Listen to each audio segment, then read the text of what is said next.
Attended anything I've ever done in over 20 years, or maybe more. But they love me. Totally love me. They just think that what I'm doing is wrong. But they love me. So I've had an opportunity to live everything I'm teaching to you all for me, which is for me. Because a teacher is nothing but a student who practices what he said he believes. A teacher is nothing but a student that practices what they say they believe. So now they're giving me, and I've given them the same opportunity because I haven't acted out their script either. So we've had an opportunity to teach each other unconditional love for 20-something years.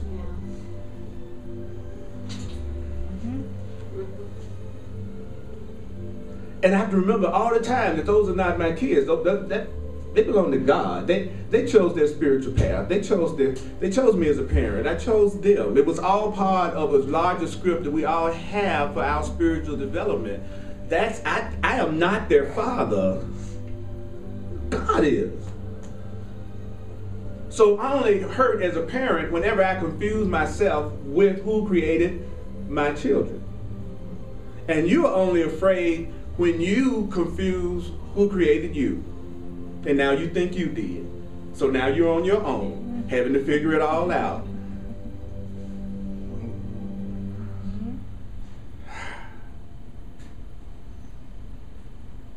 So on the other side of taking that stand for what I believed in without attacking them for going in the direction that they wanted to go in, I started to experience a life full of so much love and so many adventures and so many cool people that I still have to pinch myself in the morning sometime to make sure that I'm not asleep. And when I pinch myself and I feel it, I'm assured I'm still asleep.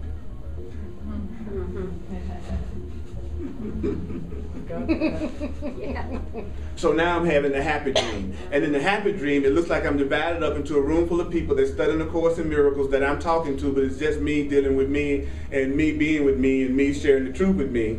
That's who's in this room. We're all pretending that we're different because we want to experience what separation would be like and what it would be like to have the experience of being in a physical body, which we were supposed to learn how to have fun and love through, but we introduced the idea of guilt and sin, which made us feel guilty about enjoying our physical body. So we spend most of our time trying to get rid of imaginary guilts and sins that we made up ourselves instead of enjoying our bodies and our experience.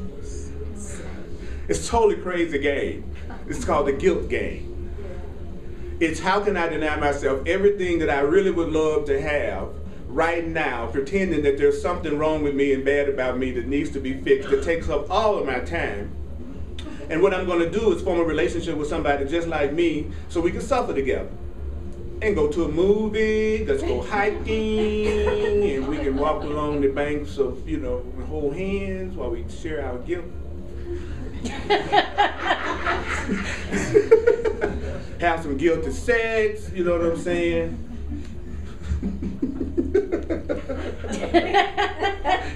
I mean, how many people in here have ever had guilty sex? Raise your hand. Yeah. Okay. Even if you didn't, we know you have. What I mean by that is sex that when you got through that you had some doubt about whether or not it was the appropriate thing that you should have done. If you got any doubt about it, it was guilty sex. If it's real and it's loving and it's coming from innocence, the last thing you could think that there would be something wrong with what you just did.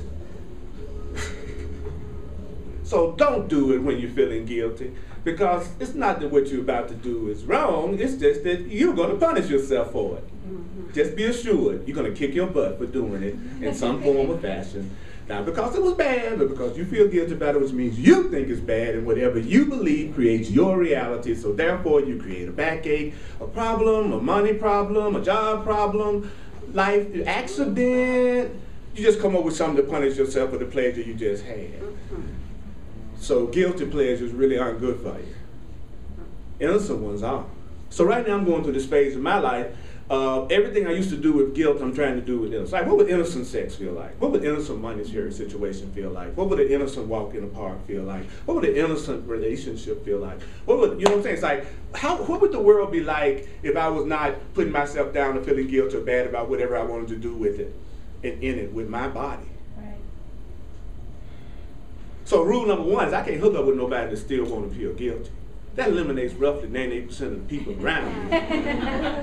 Because I still haven't gotten rid of mine yet. So now I have to be more discerning than I ever was, while sometimes being seen is having more than I ever have. It's like, you know, sometimes I hear about my reputation, you know, and I be like, yeah, really? People think I'm really doing this and that, and, you know, and I said, wow, I wish I was guilty enough to do it.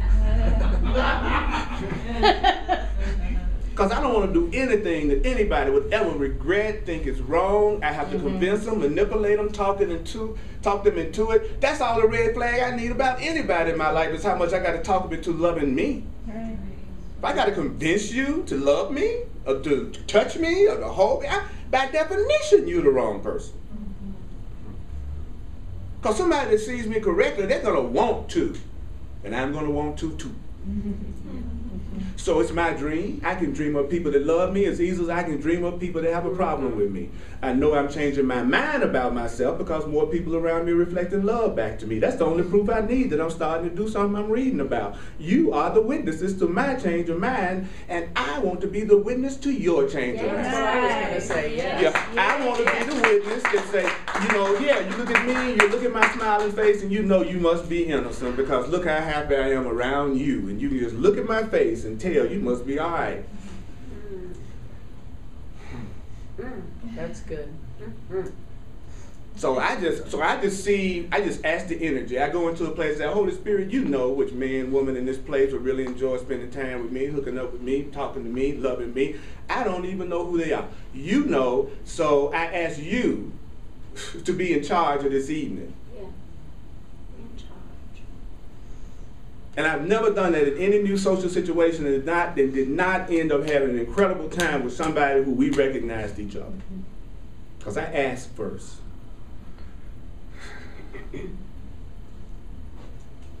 So I tend not to let my subject matter get in the way of what I have to say. So I will. It's a distraction, subject matter. All right. Did you hear me? Yeah. Did you hear me? So just because you study truth teachers don't mean that things might not come up in a way that's unexpected to you to see how much you really mean what you're saying. Just because I was studying the Course in Miracles didn't necessarily mean that I stayed married to the same person I was married to. It didn't necessarily mean that anything stayed the same. What happened was that things turned out for my own best interest and the best interest of everybody around me. That's how it turned out. But it didn't look like the picture in my mind. But it was better, actually. Because we both got to the point that we loved each other, that we no longer wanted to sacrifice for each other. That's what happened in my marriage. We got to the point that we loved each other and ourselves so much that we were going to do what made us happy in our own heart, so we wouldn't be full of resentment for the other people that we think are limiting us. Somebody looking at us would say, oh, y'all's marriage ended. Yeah, but forgiveness happened. Actually, our marriage began. Now, you know, she still won't speak to me in King Super. But we are still working on it. We're working on it. It's a process. I running things up over there by the stakes, and this is a challenge. Some people you love so much. See, the only thing that hate is the feeling of being it's a feeling of not receiving the love that you desire.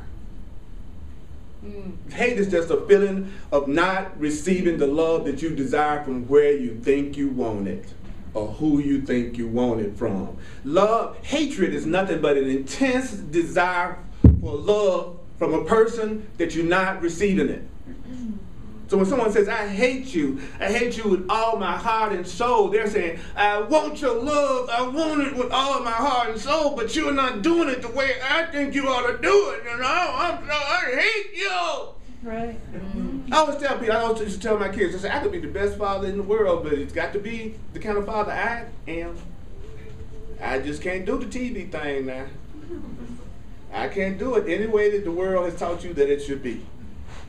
But I could be a heck of a father. But I got to be me. And I'm not sacrificing me because then you wouldn't even have me. It's deep. I'll never sacrifice myself to anyone because then I won't have anything to give them. I've sacrificed myself. There's no self to give. That's why I love to be around people and find out what is it that they uniquely want to express as themselves. How do you really want to express yourself? I don't want to give you my script anymore. I'm laying my script down so I can really have a new experience of you. So if I really want to have a new experience of somebody, I have my preferences. I'll admit to myself that I can walk into a situation and be more attracted to some parts of myself than other parts of myself. Some people like their nose and don't like their toes. But they're still part of the same body. Some people are toe people.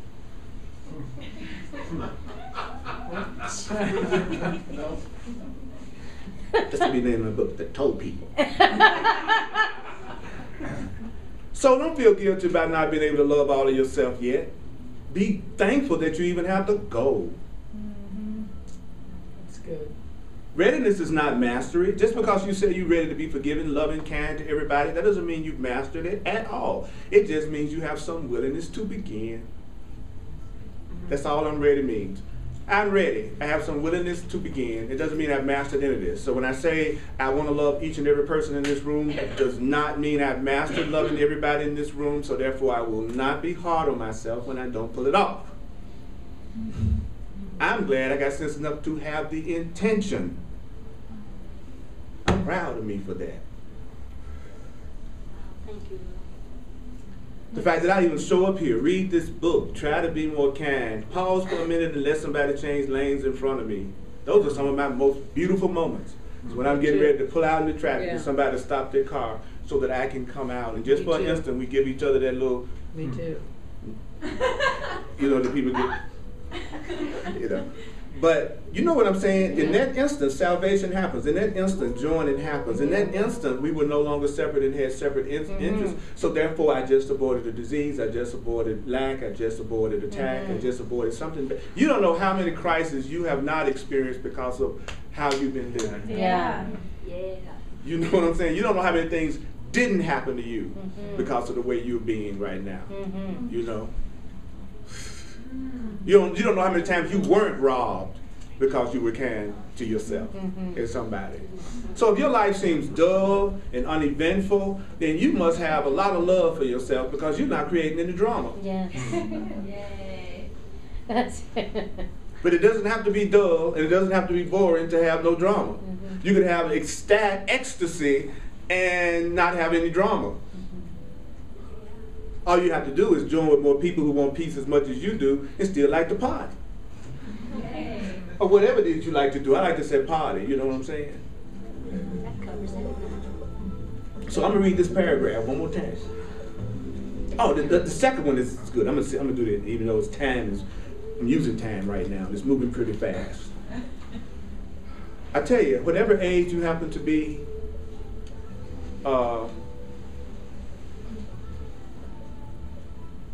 really receive the gifts of that age.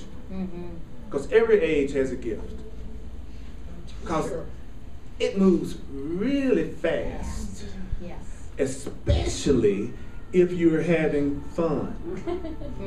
Now, if you're miserable, a day can seem like a summer.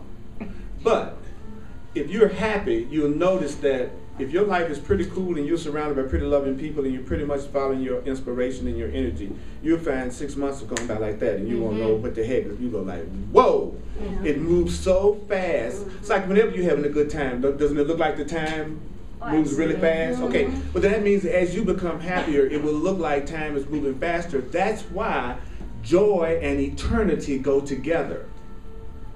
Because to truly experience joy, then you have to be eternal because time passes so fast when you're having fun that you'll be dead like this. Your whole life be over in a week. That's what it'll feel like to you because, I mean, I moved to Denver 10 years ago last month, and I tell people all the time,